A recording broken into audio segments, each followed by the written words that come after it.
The Lighthouse Keeper's Secret.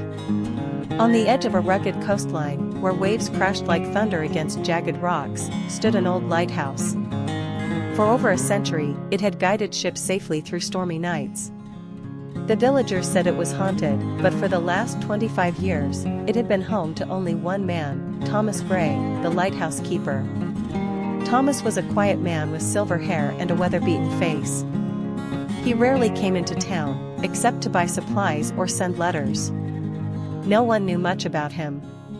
Children would whisper stories about ghosts in the tower, and some even dared each other to run up to the lighthouse and knock on the door. No one ever did. One stormy night, as lightning lit up the sky and the sea raged like a wild beast, a young journalist named Emily arrived in the village. She had heard rumors about the old lighthouse and was determined to uncover the truth. With a flashlight in hand and curiosity in her heart, she climbed the steep path to the lighthouse.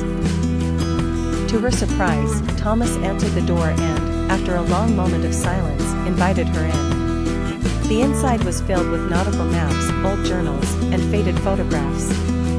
It felt like stepping into another time. Emily noticed a large, dusty painting of a woman with kind eyes hanging above the fireplace. "Who is she?" Emily asked. Thomas stared at the painting for a while before replying. "Her name was Eleanor. She was my wife. We lived here together, until the storm took her." He then began to tell the story. Years ago, a terrible storm had struck while Eleanor was out at sea, helping to rescue a stranded boat. The radio had failed, and the signal lights weren't working. By the time Thomas reached her with help, it was too late. She was gone. Since that day, Thomas had kept the lighthouse running without fail, so that no other soul would be lost like she was. Every night, he lit the beacon, a tribute to Eleanor's bravery and his undying love. Emily listened in silence, deeply moved. Her article later revealed the truth, not of ghosts, but of a man whose life was shaped by love, loss, and quiet heroism. The villagers read it and, for the first time, truly saw Thomas Gray. From that day forward, the lighthouse was no longer a place of fear, but one of remembrance and honor.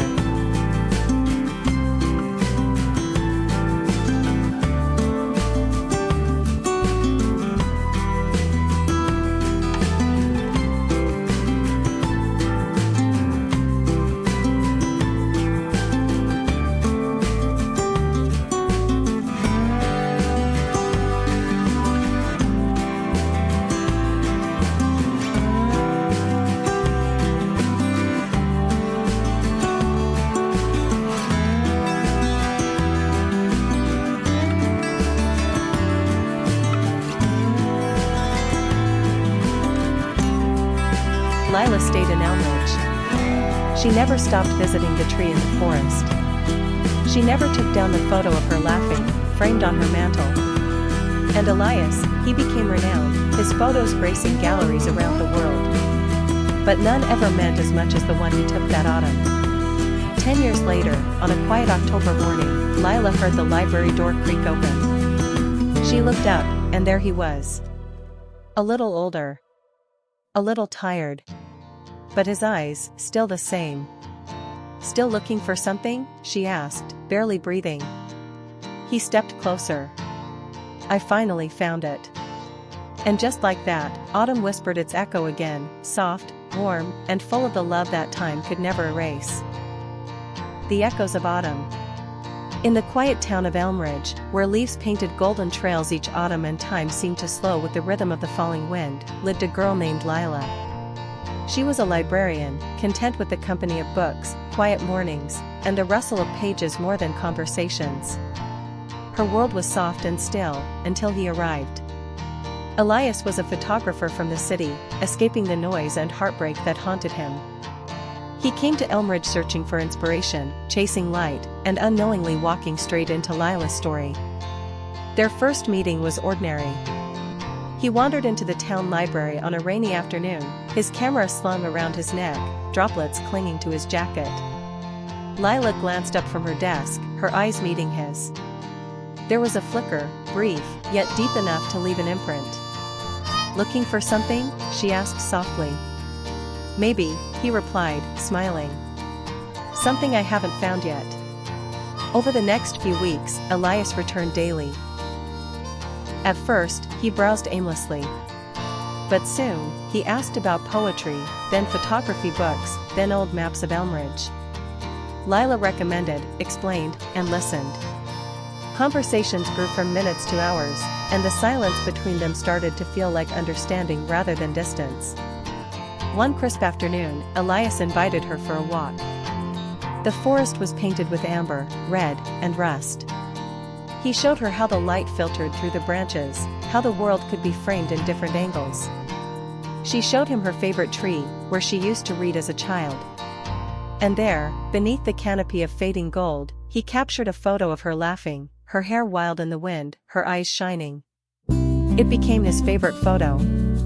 But love, like autumn, carries with it the shadow of impermanence. Elias had to return to the city. He had an exhibit waiting, a career calling. Lila knew it, even before he said a word. She felt it in the way his eyes lingered on her longer, in the silence that grew heavier. I never expected this, he confessed one night under the stars. To find you in a town I didn't know existed. Then stay, she whispered. He reached for her hand. I want to. But I'm afraid that I'll lose myself if I don't go back. She understood. She had always belonged to quiet things. He belonged to the world. They parted at the train station with promises they didn't know how to keep. Letters came, photos too, each one a memory sent in the form of ink and light. For months, they held on to each other through distance. But slowly, life crept in. The letters became shorter. The photos less frequent. Years passed.